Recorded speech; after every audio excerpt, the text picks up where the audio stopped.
যেটা চিন্তা করেছিলাম যে ইউএস এর সঙ্গে যাবে, প্রথম ম্যাচ থেকে 3 ম্যাচ একদম ফাটিয়ে জিতে যাবে, ধাক্কাটা শুরুতে লেগে যায় অনেক সময় ভালো। এটা কি অনেকটা আর্জেন্টিনা সৌদি আরবের কাছে হারার মতো? আমি কিন্তু আসলে প্রথম ম্যাচটা হেরেছি, এটা তো আসলে আমরা প্রত্যাশা কোনোভাবেই করি না যে ইউএস এর সঙ্গে দল হারবে। কন্ডিশনটা ডিফারেন্ট ছিল, যেটা চ্যালেঞ্জ ছিল। আমরা দেখেছি যে আসলে প্রচুর বাতাস ছিল, খোলা মাঠ ছিল। তারপরে দল যখন সেখানে গিয়েছে, যাওয়ার পরে প্রিপারেশন নেওয়ার যে বিষয়টা, সেই 2 দিনও কিন্তু মাঠে নামতে পারেনি সেভাবে করে। সো প্রিপারেশনের একটা গ্যাপ তো ছিল এখানে যাওয়ার পরে কন্ডিশনের সঙ্গে অ্যাডজাস্ট করার ব্যাপারটা। তো সেটার একটা ইম্প্যাক্ট প্রথম ম্যাচে পড়েছে, আমরা দেখেছি প্লেয়ারদের পারফরমেন্স এবং বোলিং ব্যাটিং প্রতিটা জায়গায় কিন্তু স্ট্রাগল করেছে। ব্যাটসম্যানরা যেমনটা শুরুতে করেছে, পরের দিকে বলাররাও কিন্তু করেছে। তারা হয়তো বাতাসের জন্য একটু টাফ টাইম পার করতে হয়েছে, বাতাসের এগেনস্টে, বাতাসের পরে বোলিং করার যে ব্যাপার, লাইন লেন্থের ব্যাপার, সে জায়গায় কিছুটা স্ট্রাগল করেছে। বাট আমি আশাবাদী যে এই মাঠে আজকে আবার আমরা একটা ম্যাচ খেলবো এবং আমরা সেখানে কামব্যাক করবো। আসলে প্রথম ম্যাচ অনেক সময় হয় না যে বোঝার আগেই একটা অঘটন ঘটে যায়, সেরকমটাই ঘটেছে আমার বিশ্বাস। সো প্লেয়াররা যেমন সতর্ক হয়েছে, আমাদের দেশের প্রতিটা মানুষে এখন কিন্তু সতর্ক। যে নর্মালি কিন্তু আমরা যেটা চিন্তা করেছিলাম যে ইউএস এর সঙ্গে যাবে, প্রথম ম্যাচ থেকে 3 ম্যাচ একদম ফাটিয়ে জিতে যাবে, আসলে টি-20 ক্রিকেট কিন্তু ব্যাপারটা এরকম না। ওই স্পেসিফিক দিনে ভালো খেলাটা খুব জরুরি, যেটা আমাদের দল আসলে খুব একটা ভালো খেলতে পারেনি। বাট এই দলটার উপর কিন্তু আমাদের সবার বিশ্বাস আছে। আমরা বিশ্বাস করি যে এই দলটা ভালো করতে পারে এবং এটা তো জাস্ট ওয়ার্ম আপ টাইপের একটা ম্যাচ আমি বলবো, ইন এ সেন্স যে টি-20 ওয়ার্ল্ড কাপের আগে। তো সেই অ্যাঙ্গেল থেকে ধাক্কাটা শুরুতে লেগে যাওয়া অনেক সময় ভালো।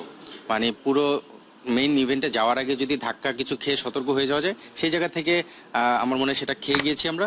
আমি শিওর যে আমরা সেটা ঘুরে দাঁড়াবো এবং ভালো কিছু করবো। এটা কি অনেকটা আর্জেন্টিনা সৌদি আরবের কাছে হারার মতো? আমি আসলে ওয়ার্ল্ড কাপ ফুটবলের এত ম্যাচ ছিল, কে কোন টিমে কিভাবে খেলা দেখেছে, খেলা হেরেছে, আমার আসলে অতটা ভালো মনে নেই, সরি ভাইয়া। মানে নর্মালি তো ব্যাটসম্যানদের বেশিরভাগই হচ্ছে এখন এই ম্যাচ ছাড়া এমনিতে এখানে যাওয়ার পরে ওরা দেখেছি যে জিম্বাবুয়ের বিপক্ষেও 5 ম্যাচেও 160 রান আসেনি বা ব্যাটসম্যানরা রান পায়নি। সেটা কি বাকি ম্যাচগুলোতে আমাদের খুব ইম্পর্টেন্ট কিনা যে ব্যাটসম্যানদের টাচে আসা, মানে লং ইনিংস খেলা অথবা 15 বলে 30 হোক, এরকম একটা কনফিডেন্স নিয়ে আসা, এটা কি খুব ইম্পর্টেন্ট হয়ে দাঁড়াচ্ছে কিনা নেক্সট ম্যাচগুলোতে? ব্যাটসম্যানরা রান করেনি এটা আমি পুরোপুরি একমত হবো না। ব্যাটসম্যানরা রান করেছে। আপনি যদি স্পেসিফিক বলতে চান, টপ অর্ডারে আমাদের রানটা হয়নি। আমাদের কিন্তু মাঝখানে হৃদয়, রিয়াদ, জাকির, তারা কিন্তু রান করেছে। সো টপ অর্ডার আমরা স্ট্রাগল করছি, এটা আসলে লুকোনোর কিছু নেই, লজ্জার কিছু নেই, এটা ফ্যাক্ট, এটা রিয়েলিটি। আমরা দেখছি যে আমাদের 1, 2, 3 ওই পজিশন থেকে যেভাবে আমরা চাচ্ছি সেভাবে পাচ্ছি না।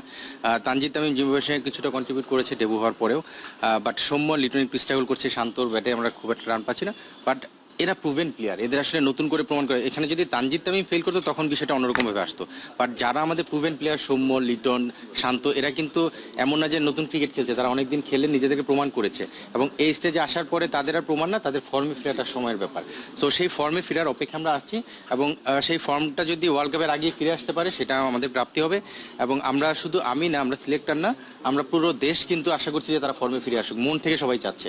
সো তাদের ফর্মে ফেরাটা সময়ের ব্যাপার এবং আমার বিশ্বাস যে মেইন ইভেন্টে ঢোকার আগে সেই ফর্মটা ফিরে পাবেন।